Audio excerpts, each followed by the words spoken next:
बंद कमरे का खौफनाक सच। पहाड़ों से घिरे रामगढ़ गांव के छोर पर खड़ी वह 200 साल पुरानी हवेली दिन में जितनी भव्य लगती थी, रात के अंधेरे में उतनी ही खामोश। पारुल जब लाल जोड़े में उस हवेली की दहलीज पर उतरी तो उसके कदम कांप रहे थे।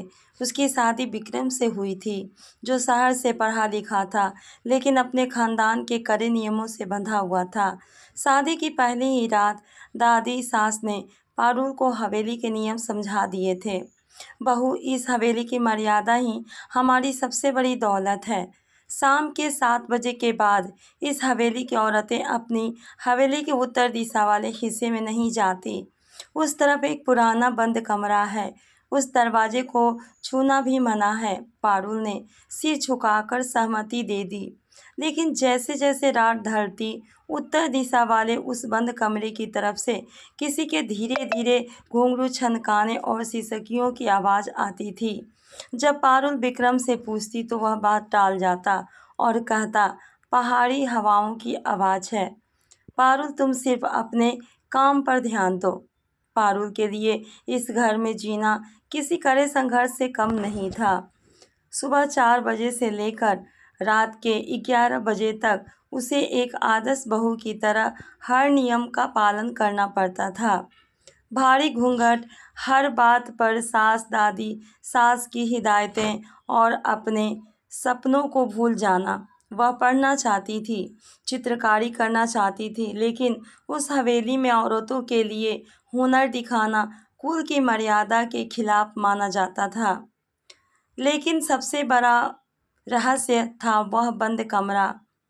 हर महीने की अमावस्या को दादी साथ खुद उस कमरे के सामने एक दिया जलाकर रखती थी और रोती थी। एक दिन दोपहर को जब सब सो रहे थे, पारुल हवेली की सफाई करते करते उत्तर दिशा वाले गलियारे में पहुंच गई। उसे पुराने भारी लकड़ी के दरवाजे पर एक बड़ा सा जंग लगा ताला लटका था। पारुल ने दरवाजे की दरार से अंदर झांकने की कोशिश की। अंदर कोई इंसान नहीं था, लेकिन दीवार पर एक बेहद खूबसूरत पेंटिंग टंगी थी। वह पेंटिंग किसी औरत की थी जो हूबहू पारुल जैसी दिखती थी। बस फर्क इतना था कि उस पेंटिंग के नीचे लिखा था, कादम्बरी देवी 1950। पारुल का दिल जोर से धड़कने लगा। कादम्बरी कौन थी और उसकी शक्ल पारुल से क्यों मिलती थी? पारुल ने ठान लिया कि वह इस हवेली के इस कड़वे सच को जानकर ही रहेगी। उसने छिपकर दादी सास की पुरानी अलमारी से उस बंद कमरे की चाबी निकाली। अमावस्या की आधी रात को जब पूरा गांव सो रहा था, पारुल दबे पांव उस बंद कमरे की तरफ बढ़ी। चाबी ताले में घूमते ही चरर की खौफनाक आवाज़ के साथ दरवाज़ा खुल गया। कमरे के अंदर धूल की मोटी परत जमी थी। पारुल ने दिया जलाया।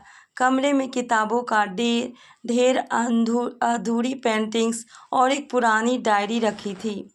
पारुल ने कांपते हाथों से डायरी खोली।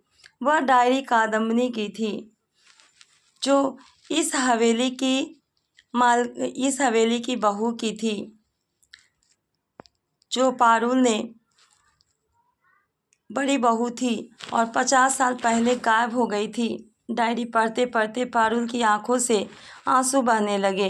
कादम्बरी भी पारुल की तरह एक कलाकार थी। उसे अपने सपनों को बचाने के लिए उस जमाने में हवेली की दकियानुसी परंपराओं के खिलाफ आवाज़ उठाई थी।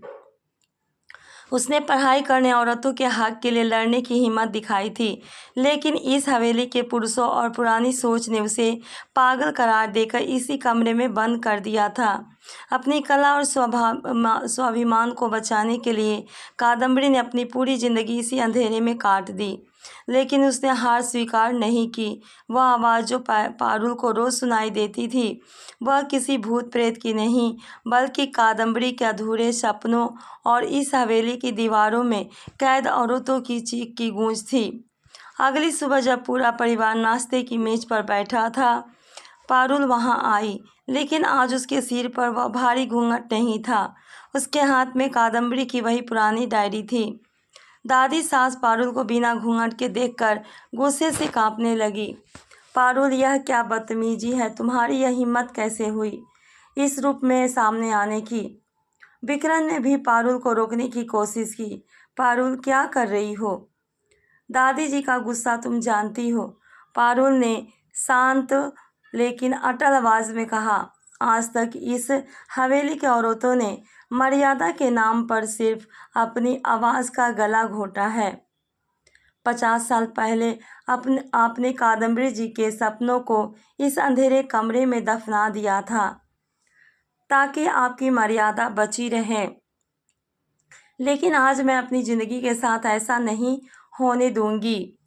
पारुल ने कादम्बरी की डायरी मेज पर रख दी। दादी सास के हाथ कांपने लगे। बरसों पुराना पाप आज उनके सामने खड़ा था।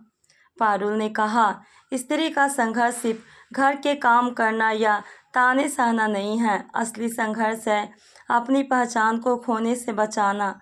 अगर इस हवेली में रहने की मेरी सांसें और मेरा स्वाभिमान है तो मुझे यह हवेली स्वीकार नहीं। हवेली में सन्नाटा छा गया। पहली बार किसी औरत ने उस 200 साल पुरानी दीवार पर सवाल उठाया था। विक्रम, जो अब तक परिवार के नियमों के पीछे छुपा हुआ था, पारुल की आंखों में सच और स्वाभिमान की वो चमक देखकर अंदर तक हिल गया। उसे एहसास हुआ कि परंपरा के नाम पर उनका परिवार कितना बड़ा अन्याय करता आ रहा था। विक्रम आगे बढ़ा और उसने पारुल का हाथ थाम लिया। नहीं पारुल, अब कोई चुप नहीं रहेगा, विक्रम ने दादी सास की तरफ देखते हुए कहा। अगर यह घर मेरी पत्नी को एक इंसान का सामान नहीं दे सकता तो यह परंपरा गलत है। उसी दिन पारुल की जिद और विक्रम के साथ ने उस पुरानी हवेली के जंग लगे नियमों को तोड़ दिया। उत्तर दिशा वाले उस बंद कमरे का ताला हमेशा के लिए खोल दिया गया। पारुल ने उस कमरे का एक कला केंद्र में बदल दिया, जहां गांव की लड़कियां आकर पढ़ना और पेंटिंग बनाना सीखने लगी।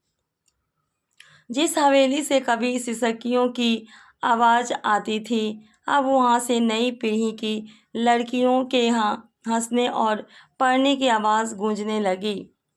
पारुल ने कादम्बरी की उस अधूरी पेंटिंग को पूरा किया और उसके नीचे लिखा, संघर्ष कभी व्यर्थ नहीं जाता, वह आने वाली पीढ़ियों के लिए रास्ता बनाता है। दोस्तों, वीडियो कैसी लगी? अच्छी लगी हो तो प्लीज़ चैनल को सब्सक्राइब कीजिए, लाइक कीजिए, कमेंट कीजिए। आपको वीडियो देखने के लिए आपको बहुत बहुत दिल से शुक्रिया। धन्यवाद।